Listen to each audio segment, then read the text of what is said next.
ঘরে যদি কিছুই না থাকে, শুধুমাত্র ১ কাপ ময়দা বা আটা থাকলেই বানিয়ে ফেলতে পারবেন এই দারুণ মুচমুচে নাস্তা। এত সহজ আর এত মজার যে একবার বানিয়ে খেলে বারবার বানাতে ইচ্ছে করবে। প্রথমেই একটি বাটির মধ্যে ১ কাপ পরিমাণ ময়দা নিয়ে নিলাম। এবার দিয়ে দিচ্ছি ১ কাপ পরিমাণ পেঁয়াজ কুচি। পেঁয়াজ কুচিটা যদি একটু বাড়িয়ে দেন তাহলে কিন্তু এটা খেতে ভীষণ ভালো হবে। এবার এখানে দিয়ে দিব কাঁচামরিচ কুচি ৩টির মতো, আর দিয়ে দিচ্ছি ধনিয়া পাতা কুচি 1/3 কাপের মতো, দিয়ে দিচ্ছি মৌরি হাফ চা চামচ, আপনারা চাইলে এখানে আস্ত সাদা জিরাটাও দিতে পারেন। দিয়ে দিচ্ছি কালো জিরা ১ চা চামচের 4 ভাগের 1 ভাগ। এখন দিয়ে দিচ্ছি 1 টেবিল চামচ পরিমাণ চিনি। চিনিটা অবশ্যই দেবেন, এতে করে এই নাস্তাটা খেতে খুবই ভালো লাগে। এবার দিয়ে দিচ্ছি স্বাদ অনুসারে লবণ। এখন এতে দিয়ে দিব কিছু গুঁড়ো মশলা। ধনিয়ার গুঁড়ো দিয়ে দিলাম হাফ চা চামচ পরিমাণ, জিরার গুঁড়ো হাফ চা চামচ পরিমাণ, দিয়ে দিচ্ছি মরিচের গুঁড়ো 1 চা চামচ পরিমাণ, হলুদের গুঁড়ো হাফ চা চামচ পরিমাণ। এবার সব কিছু একসাথে মিশিয়ে নিব। শুকনো অবস্থাতেই প্রথমে এভাবে ভালো করে একটু মিশিয়ে নেবেন। এই পর্যন্ত যারা যারা আমার ভিডিওটা দেখতেছেন, প্লিজ আমার ভিডিওতে একটা লাইক দিয়ে দিবেন। আর আমার চ্যানেলটি যদি আগে থেকেই সাবস্ক্রাইব করে দেওয়া না থাকে, প্লিজ আমার চ্যানেলটি সাবস্ক্রাইব করে পাশে থাকা বেল আইকনটি অন করে রাখবেন। এতে করে যখন আমি নতুন নতুন রেসিপির ভিডিও আপলোড করব, তখন সাথে সাথে আপনার ওখানে নোটিফিকেশন পৌঁছে যাবে। এই তো আমি খুব ভালো করে কিন্তু সমস্ত কিছু একসাথে মিশিয়ে নিয়েছি। এবার এখানে অল্প অল্প পানি দিয়ে একটা ব্যাটার বানিয়ে নিব, একদম ঘন একটা ব্যাটার। তো অল্প অল্প পানি দিয়ে ব্যাটারটা বানাবেন, আর এই ব্যাটারের ঘনত্বটা কেমন হবে সেটা আমি আপনাদের পরে দেখিয়ে দিব। অল্প অল্প করে পানি দিয়ে এভাবে ভালো করে একটু মেখে নেবেন। একবারে বেশি পানি দিবেন না, তাহলে কিন্তু পানিটা বেশি হয়ে যেতে পারে।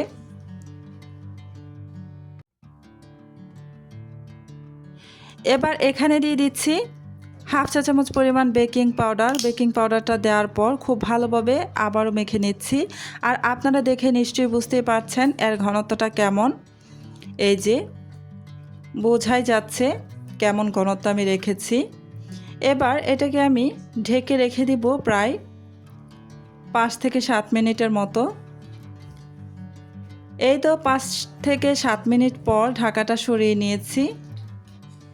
এবার চলে যাব চুলায় এই নাস্তাগুলোকে ভাজার জন্য। চুলায় আমি আগে থেকেই একটি প্যানের মধ্যে পর্যাপ্ত পরিমাণে তেল বসিয়ে গরম করে রেখেছি। আর এই তেলটাকে আমি চুলার আঁচ একদমই লোতে রেখে তারপর কিন্তু আমি গরম করেছি। চুলার আঁচ একদম লো আঁচে রেখে তারপর তেলটাকে গরম করে এখানে আমি কিছু পকোড়া দিয়ে দিচ্ছি, এই ময়দার পকোড়া। কিছু পকোড়া এখানে দিয়ে চুলার আঁচ মিডিয়ামে রেখে উল্টে পাল্টে কিন্তু ভেজে নেব। চুলার আঁচ বাড়িয়ে দিয়ে কিন্তু ভাজতে যাবেন না, এতে করে কিন্তু উপরে খুব দ্রুত কালার চলে আসবে আর উপরটা মুচমুচে হবে না। আমি চুলার আঁচ একদম মিডিয়াম টু লো আঁচের মাঝামাঝিতে রেখে তারপরে যে একটু সময় নিয়ে পকোড়াগুলোকে ভেজে নিচ্ছি।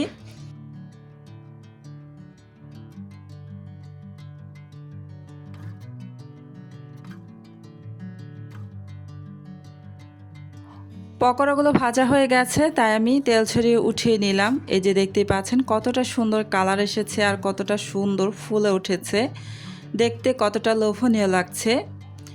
এবার আমি আরও এক ব্যাচ পকোড়া ভেজে নেওয়ার জন্য এখানে আরও বেশ কিছু পকোড়া দিয়ে দিচ্ছি। আপনারা আপনাদের ইচ্ছে অনুযায়ী কিন্তু এখানে পকোড়াগুলোকে ছোট বা বড় সাইজ আপনারা আপনাদের নিজেদের ইচ্ছে অনুযায়ী কিন্তু দিয়ে দিতে পারবেন। তো আমি খুব বেশি বড় বা একদম ছোট এরকম করে বানাইনি, একদম মিডিয়াম সাইজের কিন্তু পকোড়াগুলোকে ভাজতেছি। তো চুলার আঁচ মিডিয়াম টু লো আঁচের মাঝামাঝিতে রেখে উল্টে পাল্টে যে পকোড়াগুলোকে আমি ভেজে নিচ্ছি। আর এই পকোড়াগুলোর কালারটা জাস্ট অসাধারণ আসে। এই যে দেখুন কত সুন্দর একটা কালার চলে এসেছে। একটু সময় নিয়ে যদি এই পকোড়াগুলোকে ভাজেন তাহলে ওপরটা বেশ ক্রিস্পি হবে। তো একটু সময় নিয়ে পকোড়াগুলোকে ভেজে নেবেন। এই পকোড়াগুলো বানানো তো দেখলেনই কতটা সহজ। শুধুমাত্র 1 কাপ আটা বা ময়দা দিয়েই কত সুন্দরভাবে পকোড়া তৈরি করে নেওয়া যায়। এই তো এই ব্যাচও আমার ভেজে নেওয়া হয়ে গিয়েছে, তাই তেল ছড়িয়ে উঠিয়ে নিচ্ছি।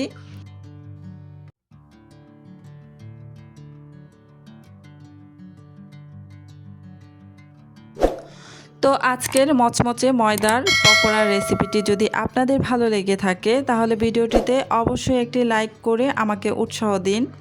আপনাদের একটি লাইক আমার জন্য অনেক বড় অনুপ্রেরণা, যা আমাকে প্রতিদিন নতুন নতুন রেসিপি নিয়ে আসতে সাহস ও উৎসাহ দেয়। আপনারা যদি এই রেসিপিটি বাড়িতে বানিয়ে থাকেন তাহলে অবশ্যই কমেন্টে জানাবেন কেমন হয়েছে। আপনাদের মতামত, পরামর্শ এবং অভিজ্ঞতা আমি সবসময় পড়ি। আপনারা চাইলে পরবর্তী ভিডিওতে কোন রেসিপি দেখতে চান সেটাও কমেন্টে লিখে জানাতে পারেন। আপনাদের পছন্দের রেসিপি নিয়েও আমি ভিডিও করার চেষ্টা করব। আর যদি এখনও আমার চ্যানেলটি সাবস্ক্রাইব করে না থাকেন তাহলে এখনই সাবস্ক্রাইব করে পাশে থাকা বেল আইকনটি অন করে রাখুন। আজকে তাহলে এই পর্যন্তই। আল্লাহ হাফেজ।